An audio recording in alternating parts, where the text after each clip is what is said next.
ഞാനൊരു പോസ്റ്റ് വായിക്കാം. കലികാല വൈഭവം എന്ന് പറഞ്ഞ് ആശ്വസിക്കാൻ കഴിയുമോ? ധർമ്മം, മൂല്യം ഇതൊക്കെ വിലയില്ലാത്ത പദങ്ങളായി മാറിയതിൻ്റെ അനിവാര്യമായ അപകടമാണ് ഈ ഗതികേട്. ഇവരെ പിരിച്ചുവിടുകയും ഇവരുടെ ടീച്ചേഴ്സ് ട്രെയിനിങ് സർട്ടിഫിക്കറ്റുകൾ റദ്ദു ചെയ്യുകയും വേണം. സംസ്ഥാനത്ത് അധ്യാപികമാരെ ഇടനിലക്കാരാക്കി ലഹരിമരുന്ന് കടത്തുന്ന വൻ സംഘം പ്രവർത്തിക്കുന്നതായി സൂചന. പോലീസിൻ്റെ ഓപ്പറേഷൻ തൂഫാൻ പരിശോധനയുടെ ഭാഗമായി വടകരയിൽ ഒരു അധ്യാപിക കൂടി പിടിയിലായതോടെ ഞെട്ടിക്കുന്ന വിവരങ്ങളാണ് പുറത്തു വന്നത്. പേരാമ്പ്ര BRC അധ്യാപികയും കൂരാച്ചുണ്ട് ചെറുകാട് സ്വദേശിയുമായ കാവ്യയെയാണ് അറസ്റ്റ് ചെയ്തത്. മയക്കുമരുന്ന് ആവശ്യപ്പെടുന്നവരിൽ നിന്നും പണം സ്വീകരിക്കുന്ന പ്രധാന ഇടനിലക്കാരിയായി കാവ്യ പ്രവർത്തിച്ചു എന്നാണ് പോലീസിൻ്റെ പ്രാഥമിക കണ്ടെത്തൽ. BRCയിലെ അധ്യാപികയും മരുതോങ്കര സ്വദേശിയുമായ KC കീർത്തനയും മുൻപ് പിടിയിലായിരുന്നു. ഇതാണ് കുറിപ്പ്. ഇത്ര ഭംഗിയുള്ള, ഇത്ര ധാർമ്മികമായി ഉപയോഗിക്കേണ്ട വാക്കുകൾ മാത്രം ഉപയോഗിച്ച് ഈ പറയുന്ന പോസ്റ്റിട്ട ആളിൻ്റെ പേര് ശശികല ടീച്ചർ എന്നാണ്. ശശികല ടീച്ചർ പറയുന്ന ധർമ്മവും മൂല്യങ്ങളുമാണ് പറയുന്നത്. ശശികല ടീച്ചറിൻ്റെ ഈ പോസ്റ്റിൻ്റെ ഒരു പ്രത്യേകത, ശശികല ടീച്ചർ മയക്കുമരുന്ന് വിൽക്കുന്ന 2 അധ്യാപികമാർക്കെതിരെയാണ് പോസ്റ്റിട്ടത്. പക്ഷേ നോക്കൂ, ആ അധ്യാപക സമൂഹത്തെ മുഴുവൻ അടച്ചാക്ഷേപിക്കുന്നില്ല. ആ അധ്യാപികമാരുടെ ജാതിയെയോ മതത്തെയോ പറയുന്നില്ല. അതിലെന്തെങ്കിലും സവിശേഷമായ മതം മാറ്റത്തിൻ്റെയോ അല്ലെങ്കിൽ വേറെന്തെങ്കിലും തരത്തിലുള്ള സംഗതികളോ ആരോപിക്കുന്നില്ല. അധ്യാപകരുടെ ധർമ്മത്തെക്കുറിച്ചാണ് പറയുന്നത്. അധ്യാപികമാരുടെ മൂല്യങ്ങളെക്കുറിച്ചാണ് പറയുന്നത്. അതിൽ ശ്രദ്ധിക്കേണ്ട കാര്യങ്ങളാണ് പറയുന്നത്. ഒന്ന് ആലോചിച്ച് നോക്കൂ.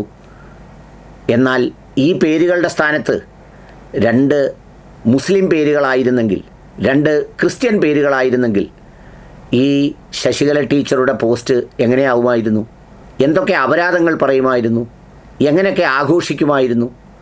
ഒന്ന് ആലോചിച്ച് നോക്കൂ. അത് പോയിൻ്റ് നമ്പർ 1. രണ്ടാമത്തേത്, ഇപ്പോൾ ഈ ടീച്ചർമാർ ചെയ്ത ഏറ്റവും നമുക്ക് അസഹനീയമായ, സഹിക്കാനാവാത്ത പ്രവൃത്തി എന്താ? സ്വന്തം വിദ്യാർത്ഥികളെ കരുവാക്കി ഇടനിലക്കാരായി നിന്ന് തൻ്റെ അക്കൗണ്ടുകളിലേക്ക് കാശ് വാങ്ങി കുട്ടികളിലൂടെ വിൽപ്പന നടത്തുന്ന ഒരവസ്ഥ.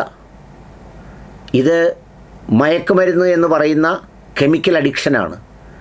എന്നാൽ അതിനേക്കാളും അതുപോലെ തന്നെ എത്രയോ മാരകമാണ് ഈ മതവിദ്വേഷം, അന്യമത വെറുപ്പ്, അസത്യം പ്രചരിപ്പിക്കൽ പോലെയുള്ള മനുഷ്യൻ്റെ മനസ്സിൽ വലിയ ലഹരി ഉണ്ടാക്കി വലിയ വിദ്വേഷം സൃഷ്ടിക്കുന്ന, ഒരുപക്ഷെ കാണാത്തവർ തമ്മിൽ പോലും.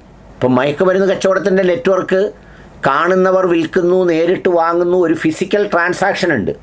ഇത് അതുപോലുമില്ലാതെ സാമൂഹ്യ മാധ്യമങ്ങളിൽ വിദ്വേഷം മാത്രം വിക്ഷേപിക്കുമ്പോൾ എത്രായിരം മനുഷ്യർ, എത്രായിരം കുഞ്ഞുങ്ങൾ, എത്രായിരം ചെറുപ്പക്കാർ, എത്രായിരം പരസ്പരം ബന്ധപ്പെട്ടു പോകുന്നവരുടെ മനസ്സിലാണ് ഈ മതവൈര്യത്തിൻ്റെയും വിദ്വേഷത്തിൻ്റെയും അഡിക്ഷൻ ഉണ്ടാക്കുന്നത്?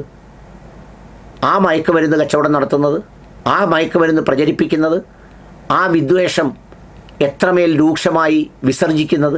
അപ്പം അതുകൊണ്ട് ശശികല ടീച്ചറോട് പറയാനുള്ളത്, ഇതിൽ പോസ്റ്റിട്ടതുപോലെ വളരെ ഫ്രെയിമിൽ നിന്ന് വാക്കുകൾ സൂക്ഷിച്ച്, ചെയ്ത പ്രവൃത്തിയുടെ മെറിറ്റ് അനുസരിച്ച്, അതിന് ചെയ്യേണ്ട കൃത്യമായ നടപടിയെക്കുറിച്ച് അത്തരം കാര്യങ്ങൾ ഇടുകയാണ് ഇനി വേണ്ടത്.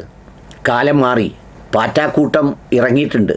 അവർക്ക് വേണമല്ലോ അവരുടെ ഇന്ത്യയെ, അവർക്ക് വേണമല്ലോ അവരുടെ കേരളത്തിനെ, അവർക്ക് വേണമല്ലോ അവരുടെ നാടിനെ, അവർക്കും ജീവിക്കണ്ടേ?